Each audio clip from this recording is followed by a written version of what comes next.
오늘 말씀은 사도행전 10장 44절에서 48절 말씀입니다. 신약성경 205페이지쯤에 있습니다.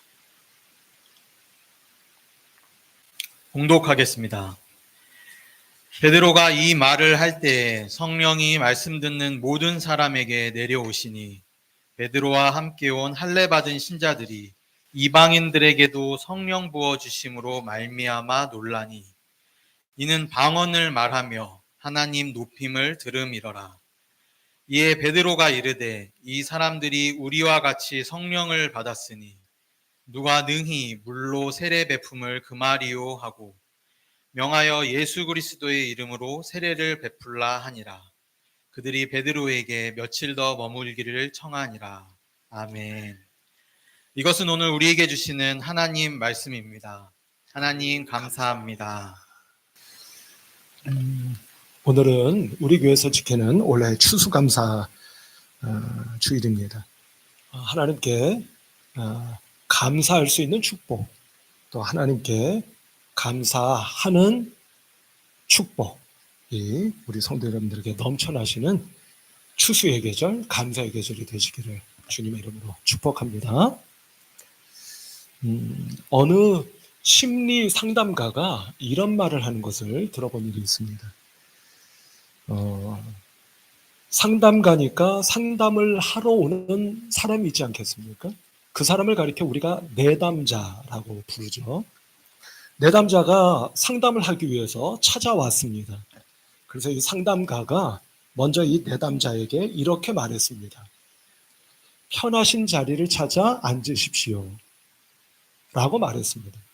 아마 그 자리에는 앉을 만한 자리가 몇 군데 있었던 모양입니다. 두 번째로 이렇게 말했습니다. 상담가가 내담자에게 제가 어디에 앉으면 좋으시겠습니까? 라고 물었습니다. 그리고 자리를 잡았습니다. 상담가가 내담자에게 마지막 세 번째로 이렇게 물었습니다. 당신과 저의 거리를 어느 정도로 두면 편하시겠습니까? 라고 말했습니다. 상담가는 그 내담자와 그렇게 자리를 잡고 상담을 시작했다고 합니다. 그 이야기가 아주 인상적이었습니다. 여러분 생각해 보십시오. 상담가가 내담자에게 왜 굳이 그렇게 한 가지, 두 가지, 세 가지를 물었을까요? 내담자는 아시다시피 상담을 받기 위해서 왔지 않습니까?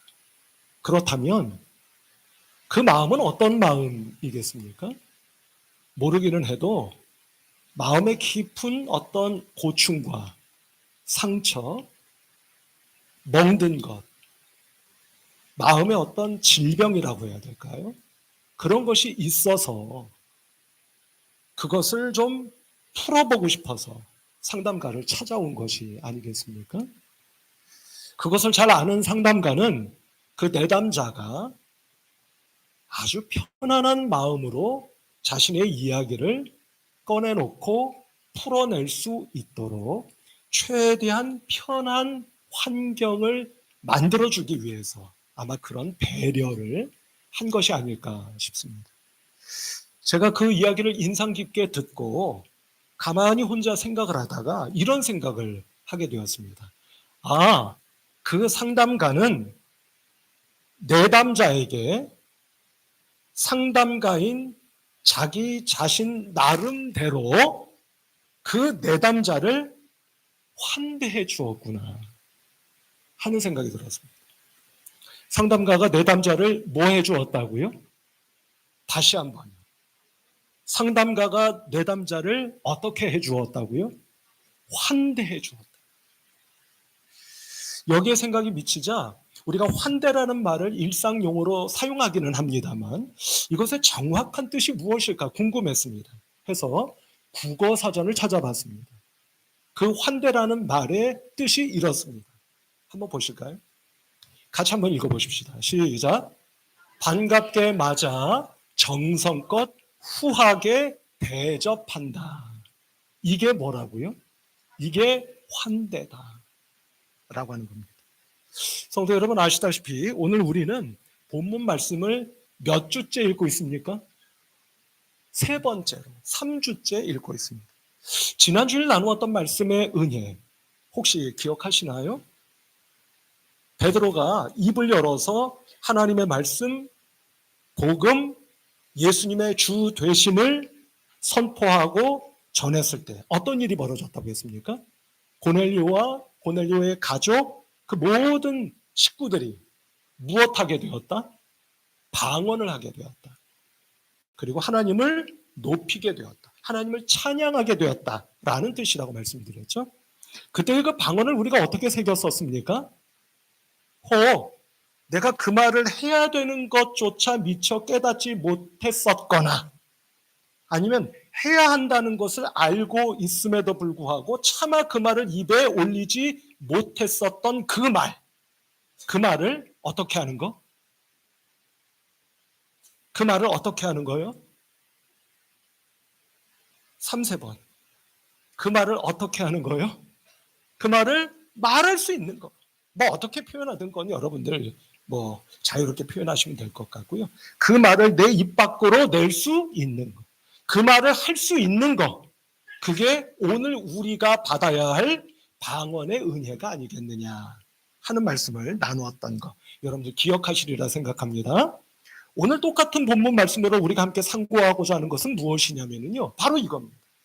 그렇게 은혜를 받아서 방언을 하게 되고 하나님을 높여드리는 찬양을 하게 되는 사람들은 그 삶의 모습이 어떤 삶의 모습이어야 하느냐.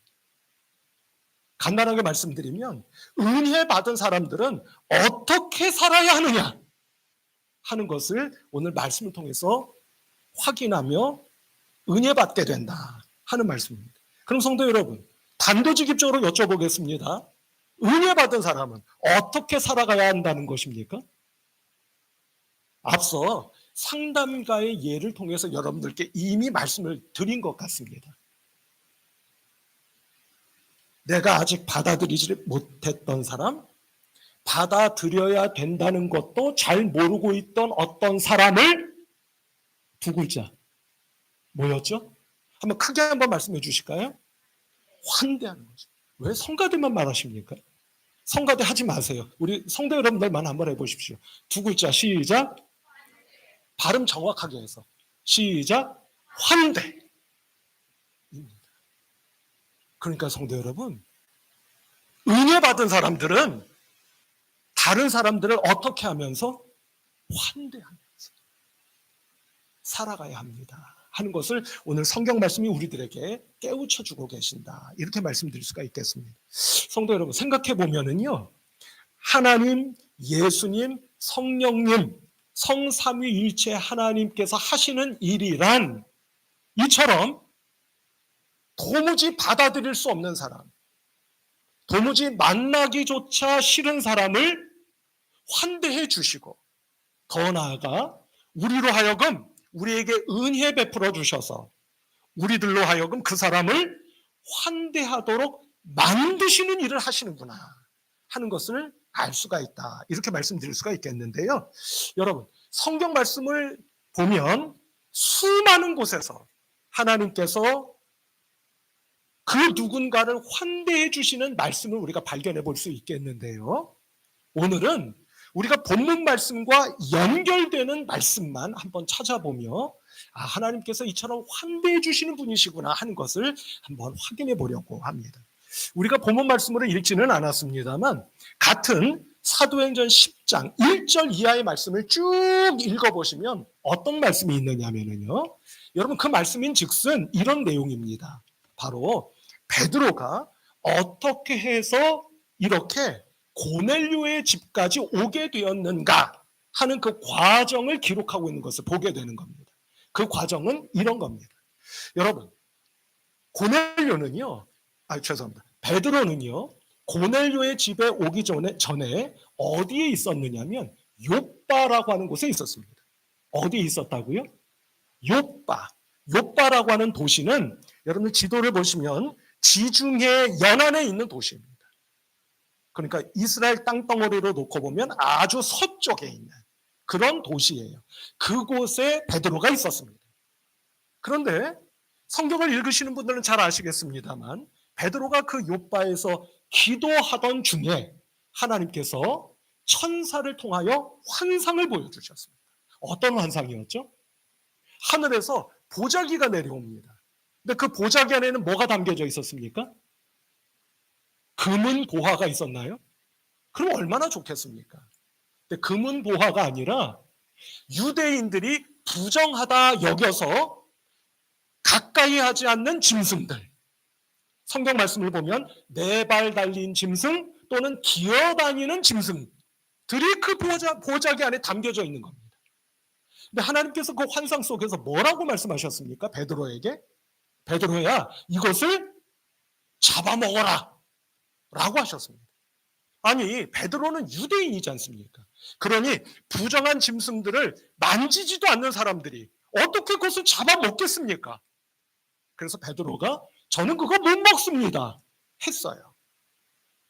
그때 하나님께서 뭐라고 말씀하셨습니까? 너무나 놀라운 말씀을 주시죠.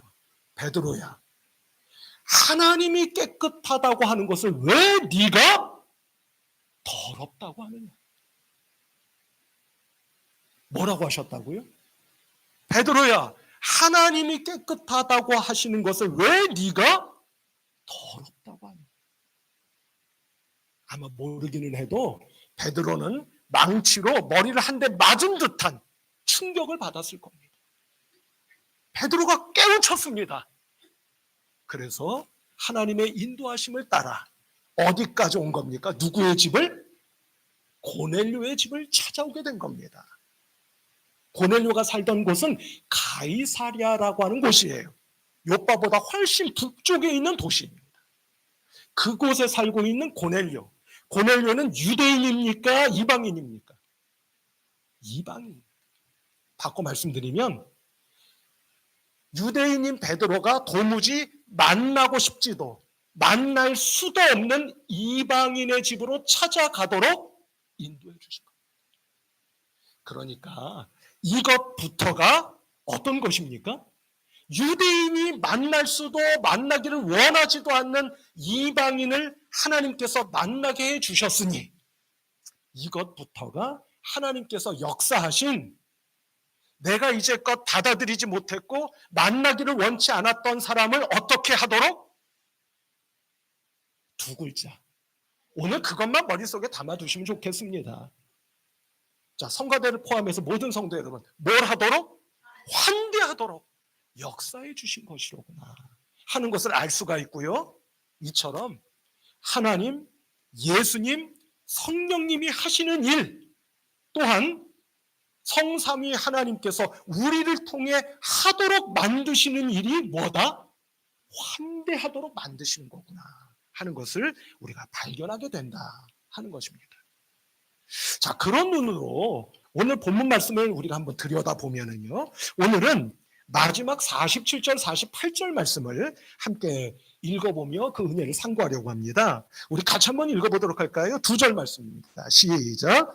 이에 베드로가 이르되 이 사람들이 우리와 같이 성령을 받았으니 누가 능히 물로 세례 베풀물 금하리요 하고 명하여 예수 그리스도의 이름으로 세례를 베풀라 하니라. 그들이 베드로에게 며칠 더 머물기를 청하니라. 아멘. 이렇게 되어 있습니다. 그러니까 성도 여러분, 베드로가 깨달은 거죠. 아, 하나님께서 이방인을 만나게 하셨고 그렇게 하셨던 것뿐만 아니라 그들에게 무엇을 부어주셨다고 했습니까? 성령을 부어주시는 것을 보고 아, 하나님께서 이 이방인을 환대해 주시는구나. 아니, 나로 하여금 이 이방인들을 환대하도록 만들어주고 계시는구나 하는 사실을 깨닫고 베드로가 어떻게 했다는 겁니까? 그들에게 뭘 베풀자? 성령을 베풀자? 아니요. 세례를 어찌 세례를 베풀지 않을 수가 있겠느냐 하면서 세례를 베풀었다 하는 말씀이 기록되어 있는 것을 보게 됩니다.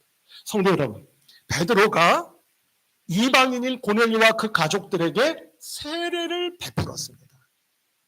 이 또한 이방인들을 어떻게 해준 것입니까? 그들을 환대해 주었구나 하는 것을 알 수가 있다는 사실인데요. 자, 여기서 성도님, 제가 덧붙여 좀 드리고 싶은 말씀이 있습니다. 그건 뭐냐면 47절 마지막 두 절의 맨 앞부분 뭐라고 기록되어 있습니까? 이에 베드로가 이르되, 이렇게 되어 있죠.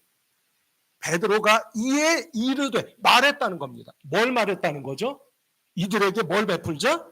세례를 베풀자라고 말했다는 겁니다. 그런데 성도 여러분 보세요. 44절, 우리 이 단락의 말씀 맨 앞부분을 한번 보도록 할까요?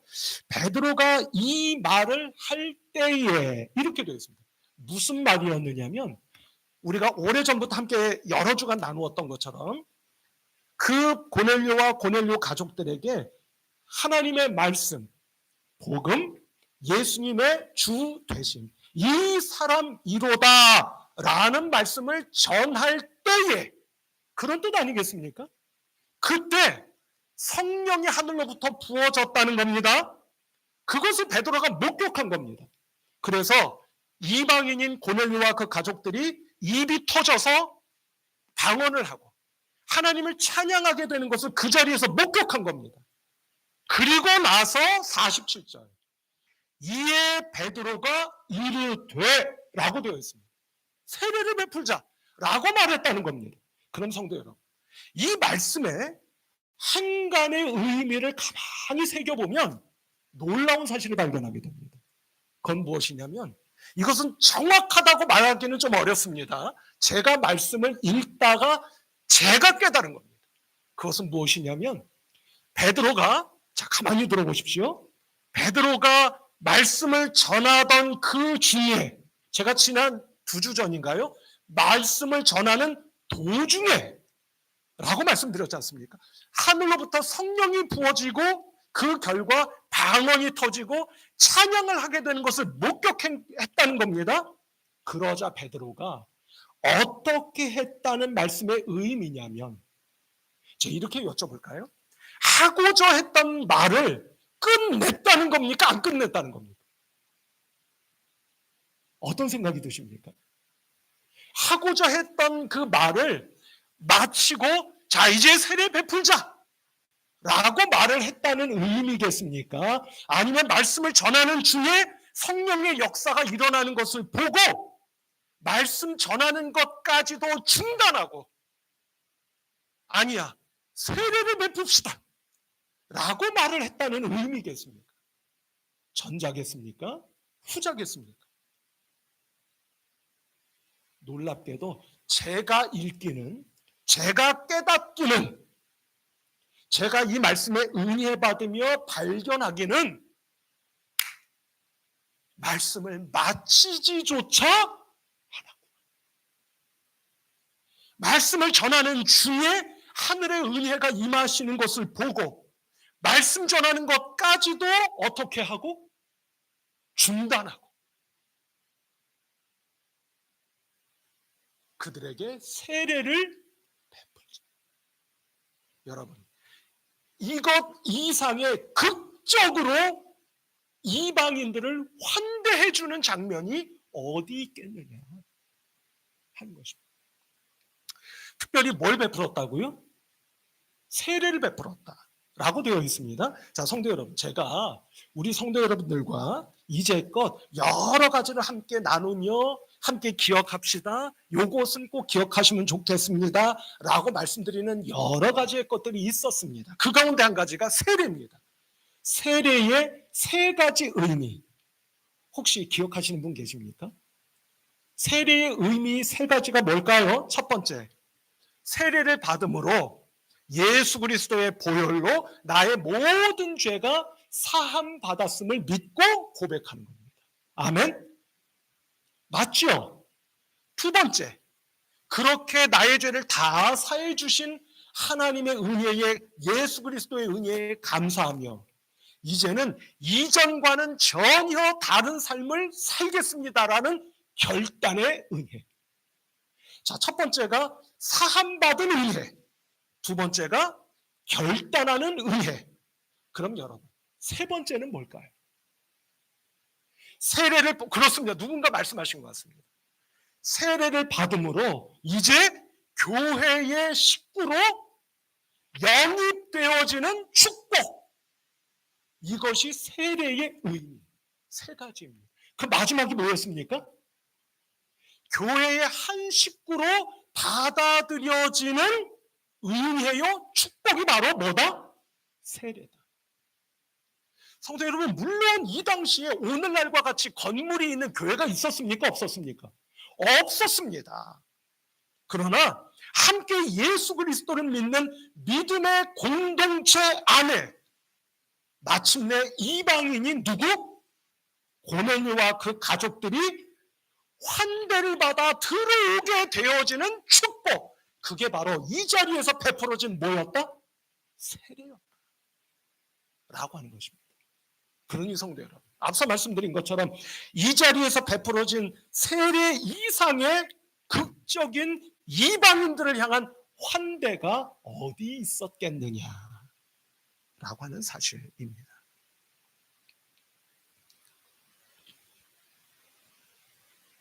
그런데 성도 여러분, 이와 같은 환대의 역사는 아주 재미있고도 놀랍습니다. 가만히 제가 생각을 해보니 여러분, 신약 성경의 맨 앞에 있는 책들이 뭐죠? 네 가지의 책. 뭐죠? 마태, 마가, 누가, 요한. 이 네 책이 뭐라고 불려집니까? 설마 이거를 말씀 못하지는 않으시겠죠? 이게 뭡니까? 복음서입니다. 복음서의 맨 앞에 있는 책이 무슨 책입니까? 마태복음입니다. 마태복음의 첫 장은 몇 장이겠습니까? 별걸 다 물으셔. 마태복음의 첫 장은 1장. 1장의 첫 단락인 1절부터 16절까지의 첫 단락이 있습니다. 그러니까 신약 성경의 최초의 단락. 거기에 무슨 말씀이 있죠? 예수님의 족보가 있습니다. 족보 아시죠? 족보. 여러분, 신약 성경의 맨 앞에 있는 예수님의 족보를 가만히 떠올려 보십시오. 그 족보를 떠올려 보면 놀라운 사실을 발견할 수 있습니다. 놀랍게도 여인들의 이름이 많이 기록되어 있는 것을 봅니다. 여러분, 그 당시에 유대 사회에서 여인의 이름을 굳이 올릴 필요가 있겠습니까? 없겠습니까? 그럴 필요가 없습니다. 그럼에도 불구하고 성경 말씀은, 그것도 복음서의 말씀은 첫 장 첫 절부터 예수님의 족보를 소개하며 여성들의 이름을 나열합니다.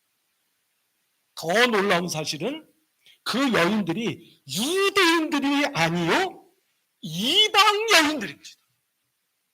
대표적인 예로 유다의 자손을 낳은 다말. 다말은 어디 여인일까요? 가나안 땅 여인. 창세기 36장인가 나오죠.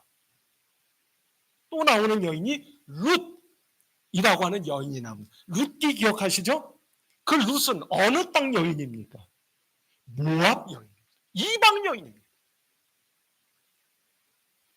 이처럼 이방 여인들을 기록하고 있습니다. 뿐만 아니라 더욱 놀라운 사실은 라합이라고 하는 여인 또한 기록되어 있습니다. 그 라합 또한 가나안 땅 여인입니다. 그런데 아시죠? 그 라합은 어떤 여인이었습니까? 창기였습니다. 여러분, 이 사실은 우리들에게 무엇을 말씀합니까?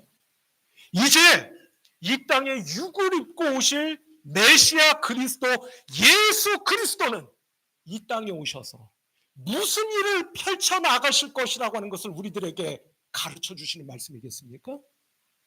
그 누구도 환영해 주지 않아 환영받지 못하던 사람, 그 누구도 너는 사람도 아니야 라고 손가락질 받아 차별받으며 마음속에 상처와 눈물을 안고 평생을 살아오던 수많은 사람들을 어떻게 해주실 거라고요? 그들을 받아주시고 품어주시는 환대의 사역을 펼쳐가실 것이라고 하는 것을 우리들에게 보여주시는 말씀이 아니겠느냐 라고 하는 사실입니다. 그러므로 성도 여러분, 오늘 추수감사절을 맞이하여 하나님 저에게 이러저러한 은혜를 베풀어 주신 것을 감사합니다. 저에게 열매를 주신 것을 감사합니다. 하나님 앞에 감사를 올려드리면서 동시에 우리 성도 여러분들 한 분 한 분이 하나님께서 키워주셨고 열매 맺게 해주셨고 결실케 해주신 하나님께서 이끌어주신 열매, 결실이 되기를 바라면서 그 결실이 바로 어떤 모습으로요? 지금 내 주변에 있는 많은 분들 가운데 혹이라도 내가 마음으로 맞아들이지 못했던 분이 혹 있으시다면 그분을 주님의 이름으로 어떻게 해드리는 열매요? 환대해드리는 열매가 되기를 하나님 앞에 바라와 기도하며 말씀 앞에 순종코자 하는 성도 여러분들 모두가 되실 수 있기를 우리 주님 예수 그리스도 이름으로 축복합니다. 근데 성도 여러분, 여기에는 놀라운 사실, 우리가 놓쳐서는 안 되는 사실이 또 한 가지가 있습니다. 그것은 무엇이냐면 베드로가 이처럼 고넬료와 그 가족들을 환대해 주었습니다. 그랬더니 어떤 일이 벌어졌을까요? 환대받은 고넬료와 그 가족들이 이제는 누구를 환대했겠습니까? 우리를 환대해 준 베드로와 베드로의 일행을 환대해 주는 것을 보게 됩니다. 마지막 절 48절 말씀입니다. 제가 읽어보겠습니다. 명하여 예수 그리스도의 이름으로 세례를 베풀라 하니라. 그들이 베드로에게 며칠 더 머물기를 청하니라. 아멘. 여러분 생각해 보십시오. 유대인이 이방인을 만나기를 꺼려했습니다. 그 사실을 이방인들이 모르겠습니까? 알죠. 그럼 거꾸로 생각을 해보면 이방인도 유대인들을 만나기를 좋아했겠습니까? 기꺼워하지 않았겠습니까? 꺼려했을 겁니다. 근데 놀라운 일이 벌어지지 않습니까? 환대를 받은 고넬료와 고넬료의 가족들이 베드로와 그 일행을 향해 지금 뭐라고 말했다고 성경에 기록하고 있습니까?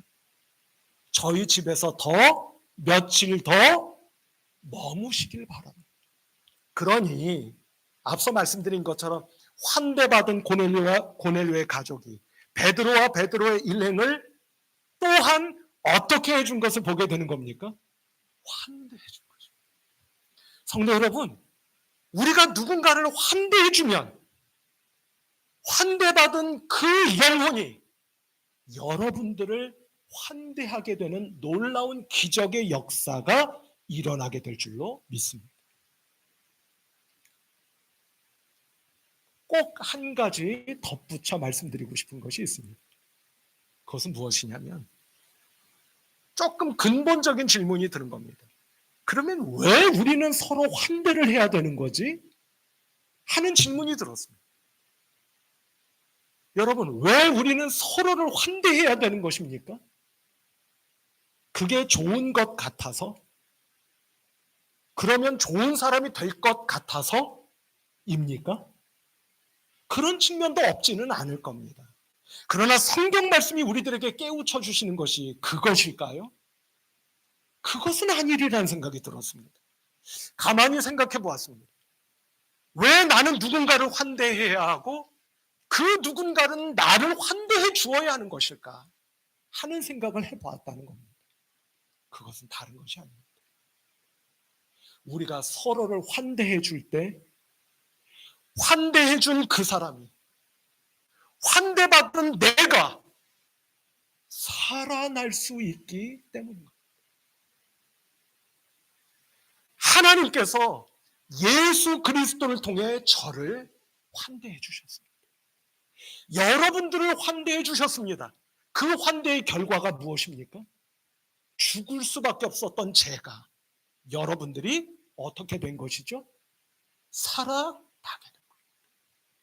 그러니 우리가 누군가를 환대해 줄 때 그 사람이 살 수 있게 되고, 누군가가 나를 환대해 줄 때 나 또한 살아날 수 있게 됨을 깨닫게 된 거예요.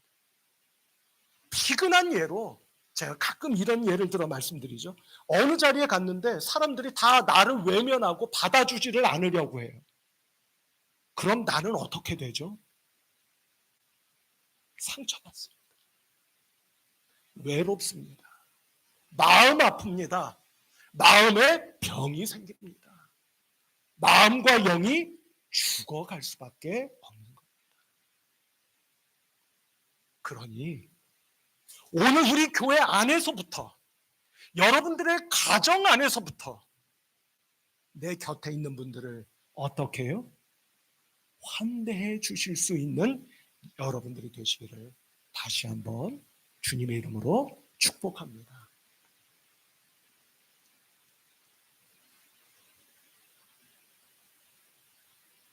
오늘날처럼 환대와 관용이 아니라 차별과 혐오가 횡행하고 만연해 있는 이 시대에 우리 사회 속에서 우리는 오늘 주님께서 말씀을 통해 가르쳐 주시고 깨닫게 해 주시듯 상대방을 받아주고 환대해 주는 길을 걸어가야 할 줄로 생각이 되는데요.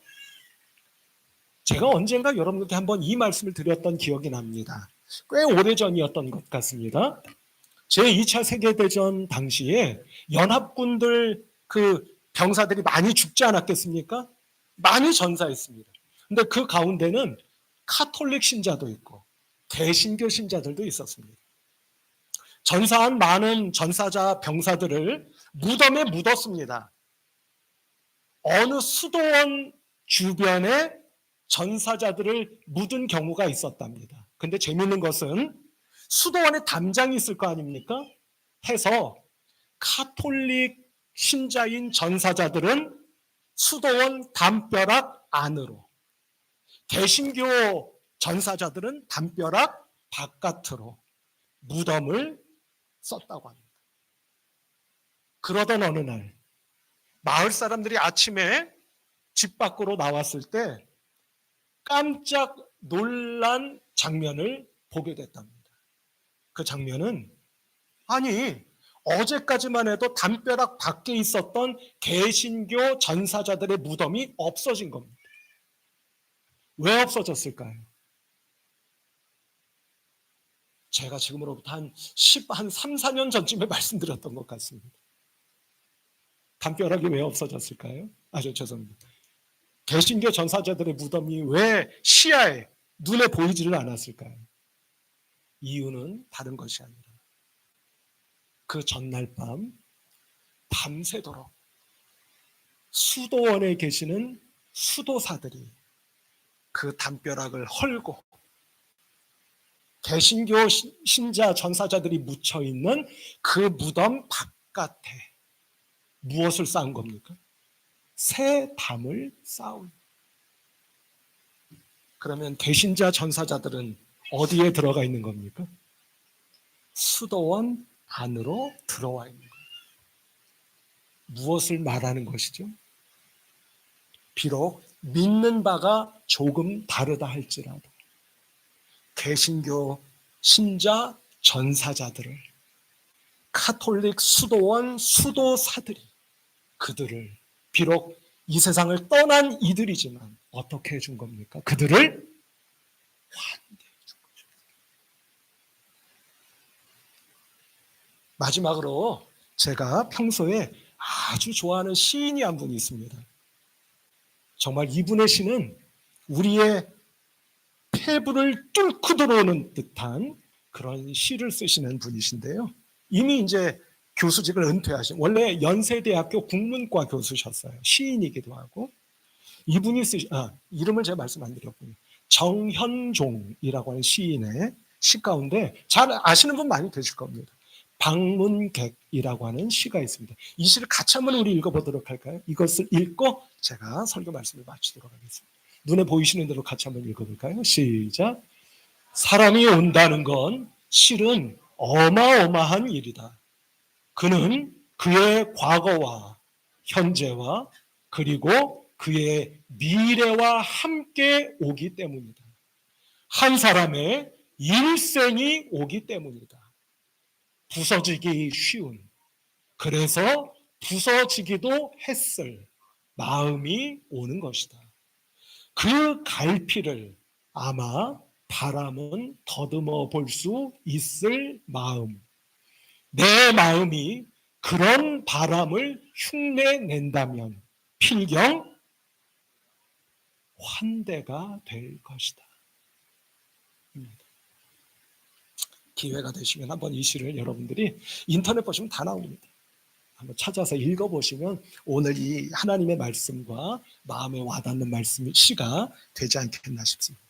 성도 여러분, 오늘은 추수감사주일입니다. 앞서 말씀드린 것처럼 저와 여러분들 한 분 한 분이 하나님께 바쳐지는 열매요 결실이 되기를 원하는데, 그 결실과 열매는 다른 것이 아니라 은혜 받은 우리가 어떻게 살아가는 모습, 서로를 환대하는 모습으로 나타나고 우리의 남은 여생을 통해 펼쳐지는 환대의 인생이 되시기를 바란다 하는 것입니다. 특별히 다음 주일은 새생명 축제 주일이기도 합니다. 혹 우리 교회의 문을 열고 들어오시는 낯선 얼굴을 보시게 될 수도 있을 겁니다. 그분의 얼굴을 보는 그 순간 여러분들의 마음속에 주께서 말씀으로 깨우쳐 주신 그 영혼을 어떻게 하느냐?